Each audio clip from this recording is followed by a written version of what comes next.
শীতের মৌসুমে সুন্দরবনের প্রাকৃতিক সৌন্দর্য উপভোগ করতে দেশি বিদেশি প্রকৃতিপ্রেমীরা ছুটে আসেন সুন্দরবনে। এই সময়ের মধ্য দিয়ে প্রকৃতিপ্রেমীদের মিলন মেলায় পরিণত হয় সুন্দরবন। পরিবেশের ভারসাম্য বজায় রেখে পর্যটকদের আকৃষ্ট করতে ব্যবস্থা নেওয়া তাগিদ ট্যুর অপারেটরদের।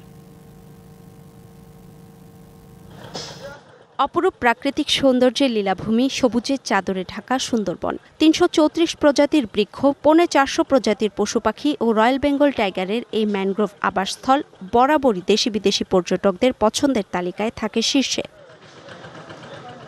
তবে শীতের শুরুতে সুন্দরবনের ভিন্ন এক রূপ দেখতে বেশি ভিড় জমান দর্শনার্থীরা। এখানে এসে বানর দেখছি, হরিণ দেখছি, পাখি দেখছি, কুমির দেখছি, প্রকৃতি দেখছি, অনেক প্রজাতির গাছ, এগুলোর সঙ্গে পরিচিত হচ্ছে আর কি। পৃথিবীর সর্বোচ্চ ম্যানগ্রোভ ফরেস্ট, সেজন্যই এখানে আসা।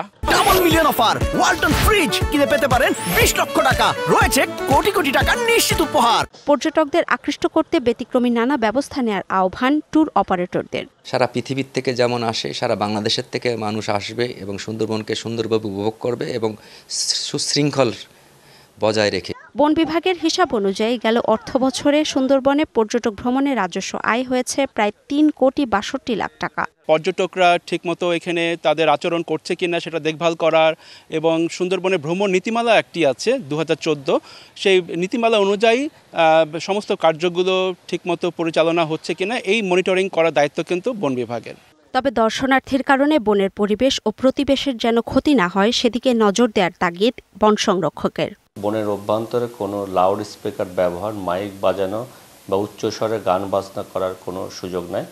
কাজেই পর্যটকরা যদি এই ধরনের কোনো পরিবেশ দূষণ বা বন্যপ্রাণীর জন্য ক্ষতিকর কোনো কার্যক্রম পরিচালনা করে তাদের বিরুদ্ধে আমরা আইনানুগ ব্যবস্থা গ্রহণ করব।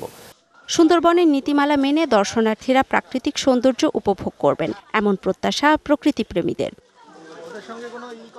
DBC news desk.